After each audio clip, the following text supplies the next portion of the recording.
जैसा कि दोस्तों आप लोग जानेंगे, ब्लड क्या है। ब्लड एक कनेक्टिंग टिश्यू होता है। कनेक्टिंग टिश्यू का मतलब होता है कि हमारा जो बॉडी में टिश्यूज होता है, पूरी बॉडी को क्या करता है, ये कनेक्ट करके रखता है। पूरा टिश्यू जो होता है उसको क्या करता है, ये कनेक्ट करके रखता है। कनेक्टिंग टिश्यू का मतलब समझे।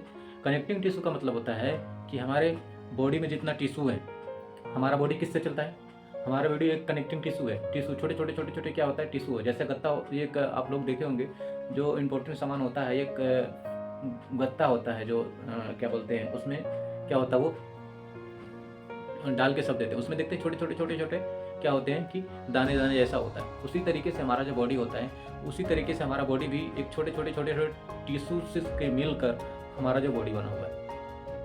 उस टिश्यू में क्या होता है, हर टिश्यू में क्या होता है कि ब्लड जा जा के उनको क्या करता है, न्यूट्रिशन देता है, खाना पीना जो देना होता है वो देता है। तो इसीलिए हम क्या बोलते हैं, कनेक्टिंग ब्लड क्या है, कनेक्टिंग टिश्यू। हमारे जो बॉडी है उसको क्या करता है, पूरे को कनेक्ट करके रखता है। और दूसरा, ये प्राकृतिक कोलाइड बोलते हैं इसको, प्राकृतिक कोलाइड भी बोलते हैं। प्राकृतिक कोलाइड का मतलब होता है, जैसे कोलाइड किसे बोलते हैं, कोलाइड का मतलब होता है कि जैसे मान के चलिए कि जैसे दूध है, दूध को हम छानते हैं तो उसमें थोड़ा बहुत उसका मलाई उलाई रहता है, ये सब चीज़ें क्या होता है उसमें रुक जाता है, पूरा का पूरा क्या होता है कि नहीं गिरता है। तो वैसे हमारा जो कोलाइड का मतलब होता है, ब्लड जो होता है, ब्लड को अगर छानेंगे तो ब्लड पूरा का पूरा नीचे नहीं गिरेगा। ब्लड का कुछ पदार्थ जो होता है वो क्या होता है कि आपके छन्नी में रह जाएगा, पूरा का पूरा वो नहीं गिरेगा। इसीलिए दोस्तों क्या बोलते हैं, हम उसको कोलाइड बोलते हैं। और तीसरा, ब्लड का जो पीएच, ब्लड का जो पीएच कितना होता है, 7.4 होता है। 7.4 होता है तो इसे हम क्या बोलते हैं, क्षार बोलते हैं। ठीक है। और दूसरा, ब्लड जो होता है मेल में कितना होता है और फीमेल में कितना होता है।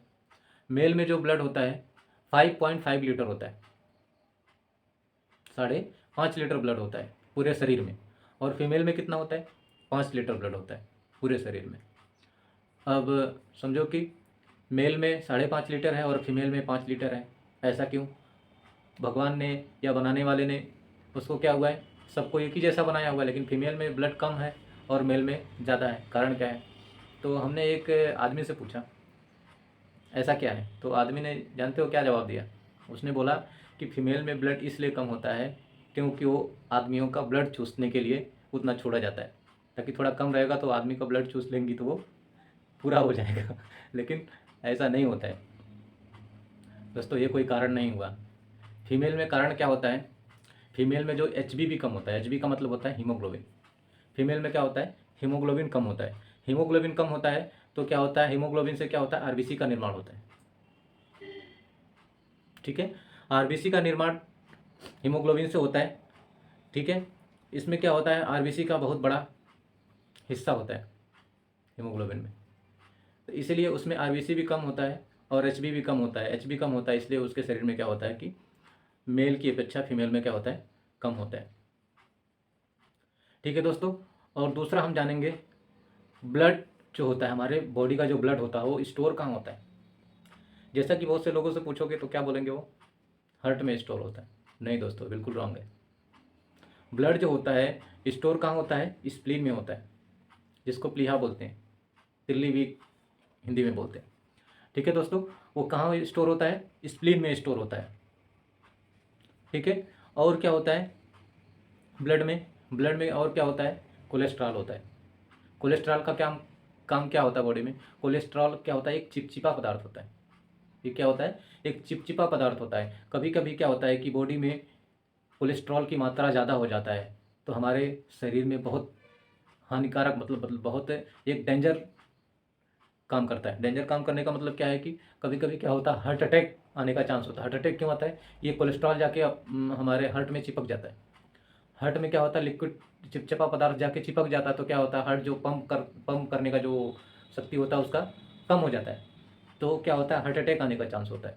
इसलिए दोस्तों, जो भी हार्ट अटैक का जैसे पेशेंट होता है, इस तरीके का जो पेशेंट होता है उसका लिपिड प्रोफाइल कराया जाता है। लिपिड प्रोफाइल कराया जाता है तो उसमें कोलेस्ट्रॉल हो गया और भी बहुत सारी चीज़ होती हैं, उसमें सारी चीज़ों का हमने उसमें देखते हैं। ठीक है दोस्तों, कोलेस्ट्रॉल हो गया, कोलेस्ट्रॉल जो की नॉर्मल वैल्यू क्या होती है, कोलेस्ट्रॉल को जो नॉर्मल वैल्यू होता है वो होता है 200 क्या होता है 200 मिलीग्राम पर डेसीलीटर। 200 जो ग्राम होता है, सॉरी मिलीग्राम नहीं होता है, एमजी नहीं होता है, ग्राम होता है। कोलेस्ट्रॉल का जो रेशियो जो लेवल होता है वो 200 ग्राम होता है, 200 ग्राम पर डेसीलीटर होता है। ठीक है दोस्तों। और क्या होता है ब्लड में और क्या जानकारी आप लोगों को, ब्लड में जो एचबी होता है, जो ब्लड में होता है एचबी होता है, जो मेल में एचबी नॉर्मल कितना होता है 14 ग्राम पर डेसीलीटर होता है, और फीमेल में कितना होता है ब्लड, फीमेल में 13 ग्राम डेसी लीटर, 13 ग्राम पर डेसीलीटर होता है। ठीक है दोस्तों। और क्या होता है, ब्लड जो होता है, ब्लड एक परिसंचरण तंत्र है। इसके बाद क्या आएगा, परिसंचरण तंत्र। ब्लड क्या होता है, एक ट्रांसपोर्टेशन होता है ना, ट्रांसपोर्टेशन जैसे भेजने का, रक्त परिसंचरण तंत्र बोलते हैं इसको। इसका जो खोज किसने किया था, इसका खोज किया था विलियम हार्वे ने किया था। रक्त परिसंचरण तंत्र की जो खोज किया था वो विलियम हार्वे ने किया था। ब्लड ट्रांसपोर्टेशन बोलते हैं इंग्लिश में। विलियम हार्वे ने क्या बोला था कि ब्लड ट्रांसपोर्टेशन में क्या क्या आता है, ब्लड ट्रांसपोर्टेशन क्या होता है। ये ब्लड ट्रांसपोर्टेशन में बॉडी को क्या क्या चीज़ ट्रांसपोर्ट होता है, उसी सारी चीज़ों के बारे में विलियम हार्वे ने बताया। पहला चीज़ क्या बताया कि टेम्परेचर, जो ताप नियंत्रण होता है, टेम्परेचर जो होता है वो बॉडी का किस चीज़ से नियंत्रण होता है, ब्लड से।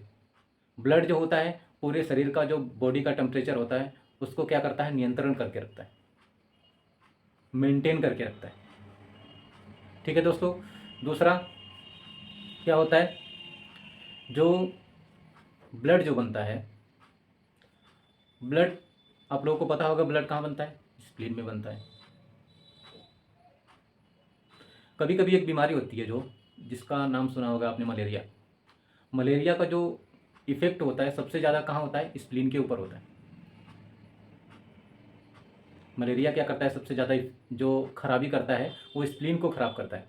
स्प्लीन को ख़राब करेगा तो अपना ब्लड भी ख़राब हो जाएगा, ब्लड भी ख़राब हो जाएगा। ब्लड ख़राब हो जाएगा तो उसका क्या होगा, टेम्परेचर मेंटेन नहीं होगा, तो क्या होगा, बॉडी का टेम्परेचर घटने लगेगा। जब बॉडी का टेम्परेचर घटने लगेगा तो क्या होगा, शरीर में कपकपी आने लगती है।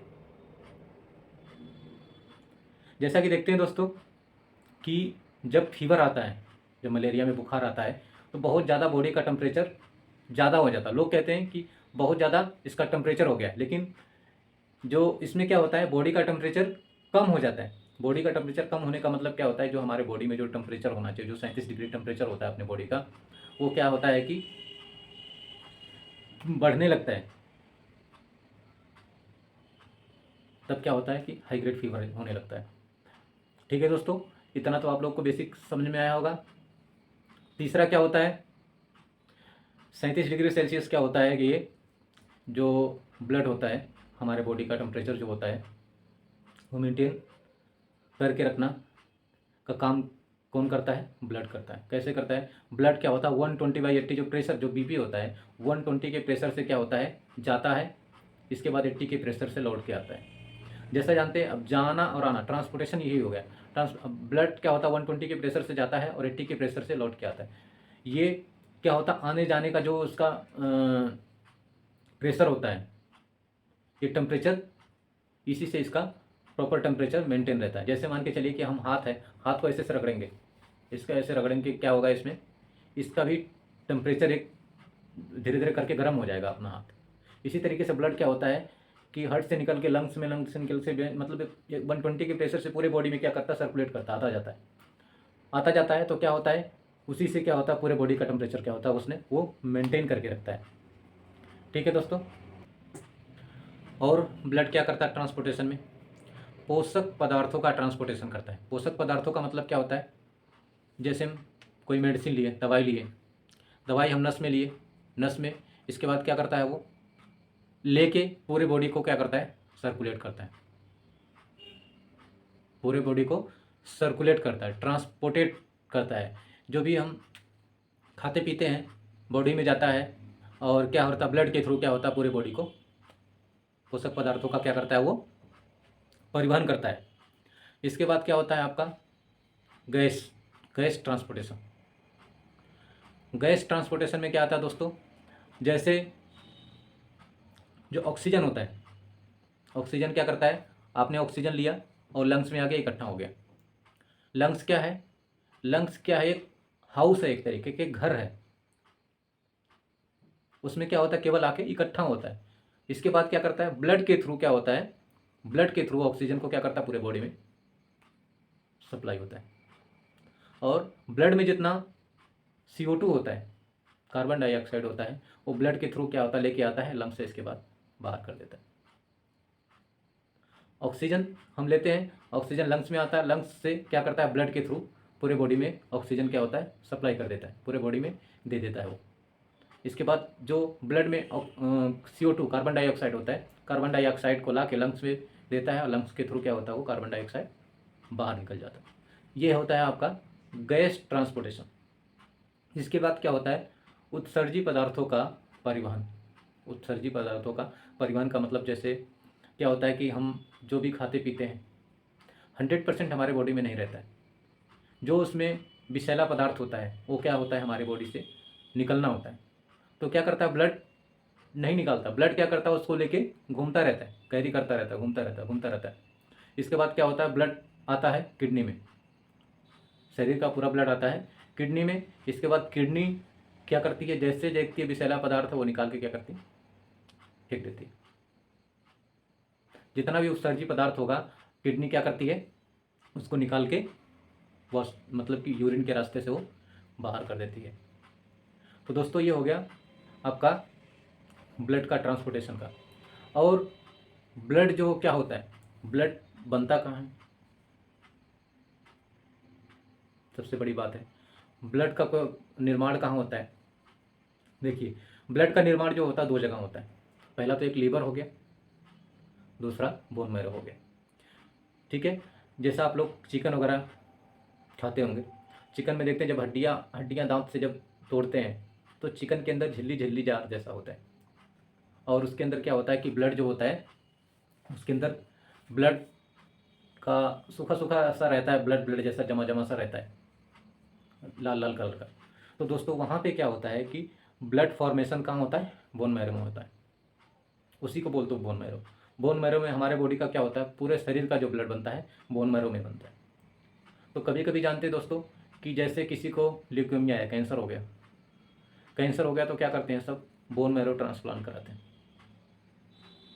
ठीक है दोस्तों, बोन मैरो ट्रांसप्लांट कराते हैं। तो वही जो बोन मैरो क्या होता है, वो लोग ट्रांसप्लांट करते हैं ताकि वो जो कैंसर का जो ब्लड बन रहा है वो ना बन के वो अच्छा ब्लड बनाए। दूसरा ये तो हो गया आपका एडल्ट में। एडल्ट में जो होता है बोन मैरो में ब्लड बनता है। दूसरा क्या होता है कि जो बच्चा होता है, बच्चा मतलब जो गर्भ में होता है, जो बच्चा 9 महीने मतलब कि पैदा नहीं हुआ है, अभी गर्भ में है, उनका ब्लड कहाँ बनता है, उनके शरीर में तो बोन डेवलप नहीं उतना होता, बोन होता है बहुत लचीली बोन होता है, उसमें क्या होता है बोन में नहीं बनता। तो बच्चों का जो ब्लड होता है उसका कहाँ बनता है, उनका जो ब्लड बनता है लीवर में बनता है, लीवर से ब्लड बनता है और क्या होता है उसके बॉडी में पूरा सर्कुलेट करता रहता है। ठीक है दोस्तों, तो यही सारा है जो ब्लड, ब्लड को क्या कहते हैं हम हिंदी में रक्त कहते हैं। और इसको इसका अध्ययन करने के, जैसे इसको हम अध्ययन किस पे करते हैं, उसको हम सीरोलॉजी कहते हैं। सीरोलॉजी जो होता है, सीरोलॉजी में हम क्या करते हैं, अध्ययन करते हैं, या इसको हेमेटोलॉजी भी बोलते हैं, हेमेटोलॉजी सीरोलॉजी। ठीक है दोस्तों, तो आप लोगों को ये ब्लड का जो शॉर्ट वीडियो तरीके से है, और इसमें अभी बहुत सी सारी चीज़ें होती है जो ब्लड में और क्या क्या पाया जाता है। ब्लड में क्या होता है, प्लेटलेट्स पाया जाता है, प्लाज्मा पाया जाता है, सीरम पाया जाता है, WBC पाया जाता है, और ये सारी चीज़ें जो ब्लड में अवेलेबल रहता है। सबसे ज़्यादा ब्लड में इम्पोर्टेंट जो हमारा होता है, कोरोना के टाइम में ब्लड में सबसे ज़्यादा इम्पोर्टेंट क्या चीज़ था, सबसे ज़्यादा इम्पोर्टेंट प्लाज्मा था। प्लाज्मा थेरेपी जो करते थे सब ब्लड से ही निकलता हो। ब्लड को क्या करते हैं, वो ब्लड को प्यूरीफाई करते हैं और उसमें से प्लाज्मा, पीले कलर का जो प्लाज्मा होता है उसको निकालते हैं। निकाल के वो क्या करते हैं, जो कोरोना टाइम में प्लाज्मा थेरेपी हो रही थी तो इसी ब्लड से निकाला जा रहा था। दूसरा एक होता है WBC। WBC होता है वो, उसको बोलते हैं वाइट ब्लड कार्सेल्स। आरबीसी होता है रेड ब्लड कार्ब सेल्स, और प्लेटलेट्स हो गया। ये जो तीनों चारों पांचों हैं ये सब ब्लड के लिए, जो ब्लड होता है इसमें बहुत इम्पोर्टेंट वर्क करते हैं ये लोग। इसका कोई भी पार्ट अगर कम हो जाएगा, मान के चले प्लेटलेट्स है, प्लेटलेट्स का वैल्यू कितना होता है, ये 1.5 लाख से लेकर 2 लाख तक के हेल्थ में नॉर्मल होता है। अगर प्लेटलेट्स का वैल्यू कम हो गया तो ब्लड में क्या होगा, क्लॉटिंग जो होता है, जो ब्लड क्लॉट होता है वो क्लॉट नहीं होगा। कहीं से भी वो जैसे ब्रश कर रहे हो, ब्रश से कहीं से खरोच लग गया या कुछ लग गया तो वहाँ से ब्लड निकलने लगा, वो बंद ही नहीं होगा। ब्लड क्लॉट कैसे होता है ये भी आप लोगों को मैं शॉर्ट में बता देता हूँ। जैसे मान के चले कहीं भी चोट लगा और ब्लड वहाँ से निकलने लगा। प्लेटलेट्स का काम क्या होता है, प्लेटलेट्स आता है एक लेयर बना देता है वहाँ पे, क्लॉटिंग एक तुरंत जाके वहाँ पे एक लेयर बना देता है और वो क्या होता है वहाँ पे तुरंत जम जाता है और इसके बाद वो ब्लड वहाँ रुक जाता है। लेकिन अगर प्लेटलेट्स कम हो जाएगा तो क्या होगा, प्लेटलेट्स कम होने के बाद क्या होता है, वो जो जमने का जो उसका प्रक्रिया होता है वो बहुत कम हो जाता है, तो वो जल्दी से क्या होता है, क्लॉट नहीं होता। क्लॉट नहीं होगा तो ब्लड निकलता रहेगा। दूसरा एक है W white blood carb cells होता है। ये अपने बॉडी में बहुत ज़्यादा इंपॉर्टेंट होता है, क्योंकि डब्ल्यू एक ऐसा चीज़ है, वाइट ब्लड कार्ब सेल्स जो होता है वो एक आरबीसी, डब्ल्यू प्लेटलेट्स, प्लाज्मा, ये सब क्या होता है, एक एक एक एक करके एक लेयर करके बनी होती है। डब्ल्यू को हम मानव प्रतिरक्षा तंत्र भी बोलते हैं। इम्यूनिटी जो होता है, इम्यूनिटी भी एक तरीके से डब्ल्यू के द्वारा सबसे ज़्यादा इम्यूनिटी का ही काम करता है। जैसे मान चले एड्स में सबसे ज़्यादा इफेक्ट किस पे डालता है, एड्स में जो होता है डब्ल्यू क्या होता है, उसमें सबसे ज़्यादा डब्ल्यू को ब्रेक करता है। जब डब्ल्यू को ब्रेक करेगा तो क्या होगा, प्रतिरक्षा तंत्र जो होता है, इम्यूनिटी जिसको बोलते हैं, इम्यूनिटी वीक होने लगती है। इम्यूनिटी वीक होने लगती है तो उसे हर तरीके की जो बीमारी, जैसे कोई किसी ने कफिंग कर दिया, खांस दिया तो उसको तुरंत खांसी लग जाएगा। स्नीजिंग कर दिया, सर्दी हो गया, उसके सामने जाके बोल दिया तुरंत हो जाएगा, क्योंकि इम्यून पावर उसका क्या होगा, वीक हो जाएगा। और आरबीसी जो होता है, रेड ब्लड कॉर्पसेस जो होता है, रेड ब्लड कॉर्पसेस जो होता है वो हमारे बॉडी में हर 6 मंथ में स्प्लीन में जाके वो ब्रेक डाउन हो जाता है, डिस्ट्रॉय हो जाता है। स्प्लीन में जाके क्या होता है, वो ख़त्म हो जाता है। फिर इसके बाद स्प्लीन क्या करता है, एक बोन मैरो में जाके, ये बोन मैरो में क्या होता है, फिर नया ब्लड बनता है और स्प्लीन तक पहुंचाता है, स्टोर्स करता है। हर 6 मंथ में आरबीसी उसका ख़त्म हो जाता है, ब्लड का क्या होता है, और ब्लड एक तरीके से क्या बोलते हैं, ब्लड डिस्ट्रॉय हो जाता है। तो क्या होता है, वो फिर बोन मैरो में वो ब्लड बनता है और ब्लड में आरबीसी जो होता है उसका लेवल हर 6 मंथ में ख़त्म हो जाता है। तो दोस्तों आप लोगों को ये वीडियो कुछ आप लोगों के लिए अच्छी लगी होगी, और आप लोग इस चैनल पे नए होंगे तो इस चैनल से आप लोग जुड़ जाइए और लाइक करो, सब्सक्राइब करो और शेयर करो दोस्तों, ताकि आपके दोस्तों को भी ये फॉरवर्ड करो, ताकि उन लोगों को भी ये वीडियो के माध्यम से कुछ जानकारियाँ मिले और उनके भी भविष्य में कुछ ना कुछ विकास हो इसके रिगार्डिंग।